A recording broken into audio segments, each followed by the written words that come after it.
ప్రతిదీ మన supreme God's అయిన బ్రహ్మ, విష్ణు, మహేశ్వరులే చేయలేరు కదా. అందుకే కొన్ని బాధ్యతల్ని అంటే కొన్ని రెస్పాన్సిబిలిటీస్ని వాళ్ళ దగ్గర ఉండే వేరే దేవతలకు కూడా ఇస్తారంట. అలా విష్ణుమూర్తి దగ్గర ఉండే మెయిన్ దేవతలు ఈ అష్టవసులే అంట.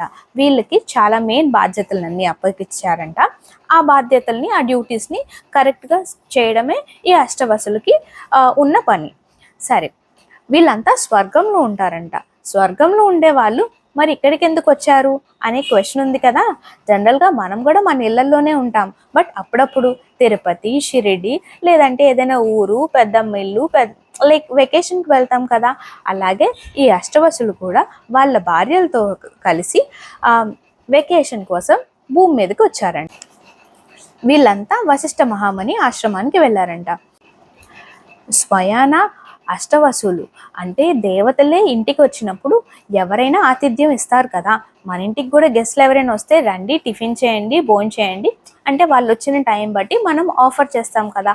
అలాగే వశిష్ఠ మహాముని కూడా వచ్చింది దేవతలు అండ్ తెలిసిన వాళ్ళు కాబట్టి వాళ్ళ ఆతిథ్యాన్ని స్వీకరించమని అడిగారంట. సరే అని ఈ అష్టవసులు కూడా ఒప్పుకున్నారంట. ఒప్పుకున్న తర్వాత వాళ్ళ ఆతిథ్యం వశిష్ఠ మహాముని చాలా గొప్ప ఆతిథ్యం ఇచ్చారంట. అదేంటి, వీళ్ళు ఓకే మునిల ఇంట్లో ఏముంటాయి, నార్మల్ ఫుడ్ అలా ఉంటుంది అని ఎక్స్పెక్ట్ చేశారు.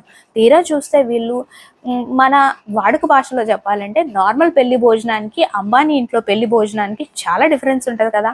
ఒక రేంజ్లో అంబానీ ఇంట్లో భోజనం లాగే వాళ్ళు ఇచ్చారంట. అంటే ఈ వశిష్ఠ మహాముని చాలా బాగా పెట్టారంట ఫుడ్ ఐటమ్స్ కానీ, టేస్ట్ చాలా రకాలు. ఇదేంటి ఇంత సడన్గా, మేము వస్తున్నట్టు కూడా వీళ్ళకి తెలియదు కదా, మరి ఎలాగా ఇదంతా అని వీళ్ళందరికీ ఒక డౌట్ వచ్చి వశిష్ఠుని అడిగారంట.